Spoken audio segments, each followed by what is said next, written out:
حضرت یونس علیہ السلام د قوم واقعہ ذکر دی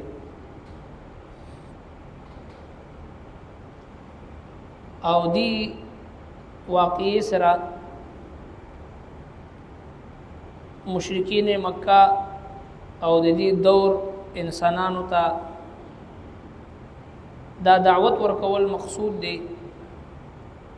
چې سرنګي بنی اسرائیلو سرنګ چې د یونس علیه السلام قوم په توبه او استغفار باندې جلدی وکړه او چې کله هغه پوه شو چې د الله عذاب مونږ باندې راځي مخکې د هغې نه توبه تایب شو او د خپلو ګناهونو معافي وغوښته فورا د الله تبارک وتعالی طرف ته متوجه شو نو الله سبحانه وتعالی د هغوی توبه قبول کړه او هغوی ته دغه عذاب نه نجات حاصل شو دغه شان دي که چېرې تاسو هم توبه وباسئ او د خپلو ګناهونو معافي وغواړئ او د الله تبارک وتعالی طرف ته متوجه شئ یقینا الله جل شانه به ستاسو ګناهونه به معاف کوي او ستاسو به مغفرت هم کوي او د خپل عذاب نه به ستاسو حفاظت کوي نو هغې مناسبت سره د دې صورت مبارکه نوم چې د صورت یونس دی او دین مخکی صورت مبارکه کی صورت التوبه کی تفصیل سره د جهاد بالسيف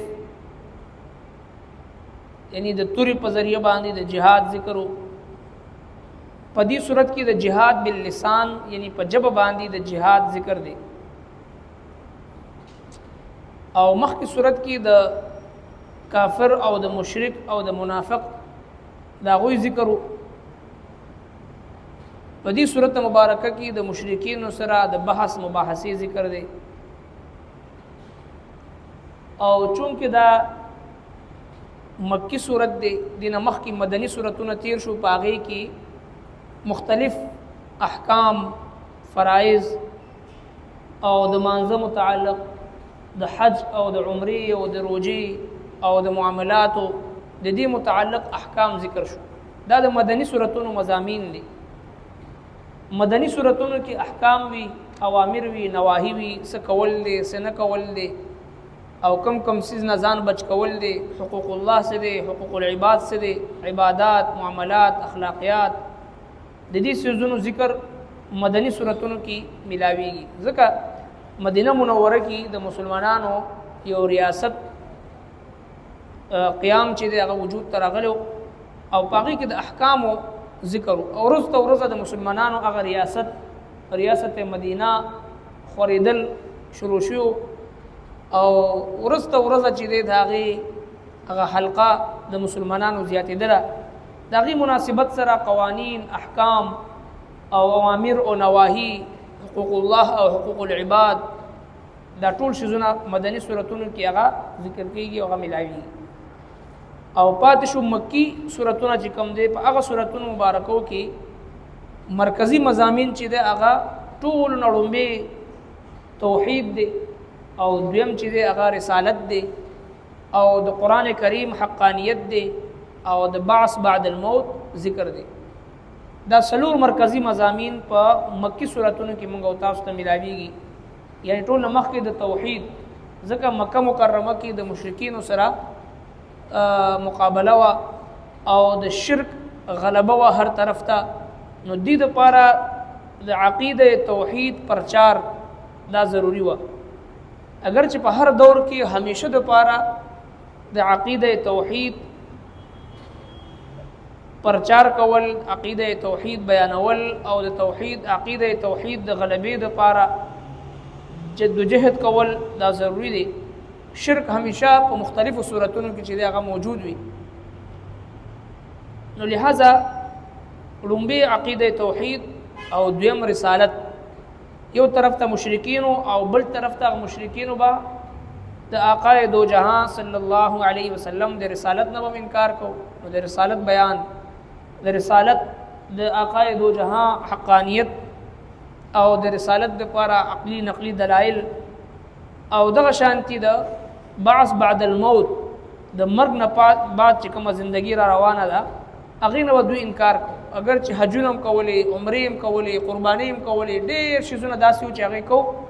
خو یو طرف ته په شرک کې مبتلا و بل طرف ته د رسالت نه منکر او بل طرف ته د معاد یعنی د قیامت نه انکار کو نو د الله تبارک وتعالی د طرف نه دوی ته په دې سيزونو باندې دلایل ملاويږي چې معاد برحق دی قیامت برحق دی بعث بعد الموت برحق دی او دینه بغیر د معاد نه د دې دنیا مقصد چې دغه نه حاصلي او په دې صورت مبارکه کې دغه مرکزی مضامین دي توحید رسالت او قیامت د قران کریم حقانیت د دې صورت مبارکه آغاز د حروف مقطعات کی الف لام را حروف مقطعات وتذکوي چې دا بیل لیکل کی الف لام را لیکل کیږي بیل او لوستل کیږي بیل حامیم عین سین قاف طه یاسین بیل لوستل کیږي او بیل قطعه چې د لیکل کیږي هم او لوستل کیږي هم ځکه وته حروف مقطعات وي او د دې معنا په باره کې وي چې الله اعلم بمرادي بذلك د دې په معنا باندې د الله تبارک وتعالى ذات یا د الله پیغمبر چې کوم ورته خودلی الله جل شانه خپويږي او بیا مفسرین کرام فرمایي چې په دې سورته مبارکه کې اخره پورې چې څومره مضامین راځي هغه په دې الف لام را کې هغه مخفي پاغي کې دا پوشیده وي بهر حال د دې په معنا باندې الله جل شانه خپويږي تلک آیات الكتاب الحکیم دا آیتونه د کتاب خاوند حکمت د قران کریم حقانیت دی دا حکمت والا کتاب دی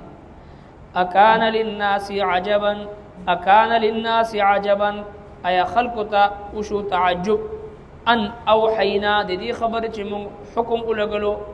الى رجل منهم یوسلتا د دوینا ان انذر الناس چې او يروا خلق وبشر الذين امنوا او زیر ورکا کسانو ته چې ایمان وروړي دي ان لهم چې دوی د پاره دي قدم صدقنا مرتبه رختنی عند ربهم د دوی د رب سره قال الكافرون او الكافرون ان هذا بشک دي تا لساحر مبين چې دي جادو اخکارا ټول لومبي د قران کریم حقانیت بیان شو تلک آیات الكتاب الحکیم دا آیتونه داسې کتاب دی چې هغه حکمت والا دی او داسې حکمت والا کتاب دی داسې د علم او د حکمت نه ډک کتاب دی د ټول دنیا کفار ته قران کریم چیلنج ورکو قل لئن اجتمعت الانس والجن انسانان جنات ټول راجم شي د دې قران په شان دی قران وروړي هغه عاجز شو بیا فرمایل فاتو بعشر سور مثله د دې په شان دی ول سورتون وروړي بیا عاجز شو بیا الله تبارک وتعالى فرمایل فاتو بسوره من مثله درمزل د سوره کوثر عمره یو سورت وروړي او انا اعطيناك الكوثر فصل لربك وانحر ان شانئك هو الابتر دا اول کلی شو په بیت الله باندې ولګول شو چیرې د دې جواب ورکړي ټول شعرا او ادیبان او فلاسفه او ماهرین فصحاء بلاغا ټول را جمع شي او د دې یو صورت جواب لیکي نو هغه برال او مشرکین براوستو چې وکړو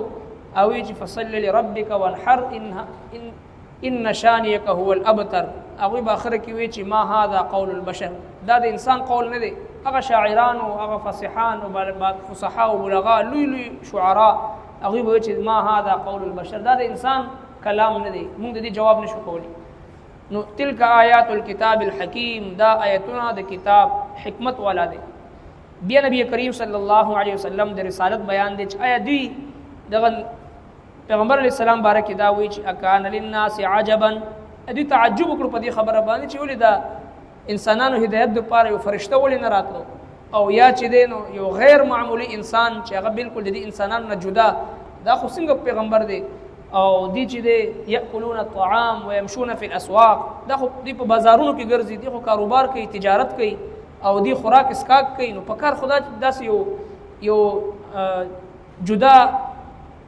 سوچ او فکر والا او جدا شخصیت او تشخص والا کس راغلی وي مخکې رستو دي سونه چاندي او قافله او ډېر لوی پروتوکول وي نو موږ به منلی وي چې دا پیغمبر دی نعوذ بالله دا خو یو عام کس دی زموږ په شانتي او زموږ په شانتي انسان دی خوراک اسکاک کوي کاروبار کوي تجارت کوي په بازار کې ګرځي او عام معمول په شانتي ژوند تیری یو عجیبه شان والا پکارو چې موږ منلی وي لولا نزل هذا القرآن على رجل من القريتين عظيم یا د مکی او د طائف یو لوی سردار باندې نازل شوی وي نو موږ به منلی وي بهرحال چې څوک مني نو هغه مني او چې څوک نه مني نو هغه دپاره بهانې ډېرې دي او بیا موږ وحی ولګله ان اوحینا الى رجل منهم وحی ولګله موږ یو کس ته د دوی نه عام کس دی د دوی په شان د انسان دی د دوی د قوم نه دی قبیلې نه دی برادرۍ نه دی او کار څه دی ان انذر الناس چې خلق ویری چې کوم نافرمانه دی هغه ویری د الله د عذاب نه او چې کوم ایمان وروړي نیکان خلق وي صالحان وي فرمانبردار وي پاکان خلق وي وبشر الذين امنوا هغوی له زیری ورکي د پیغمبر کار دی بشیرا و نذیرا زیری ورکوونکي نیکانو ته او نذیرا يرونکي بد عمل کوونکو لره او مؤمنانو د پاره سره ان لهم قدم صدق هغوی د پاره مرتبه د رښتینی عند ربهم د دوی د رب په نسبت باندې چې کله د دې حکمت والا کتاب او د دې عظیم المرتبت پیغمبر د نبوت او د رسالت او خپل اخلاق هغې نه چې کله دا کافران متاثر شو او جواب ونکړي شو نو قال الكافرون ان هذا لساحر مبين جواب ورسره نو بس دا بانه جوړه چې دا جادو دی ښکاره ربنا تقبل منا إنك أنت السميع العليم وتب علينا إنك أنت التواب الرحيم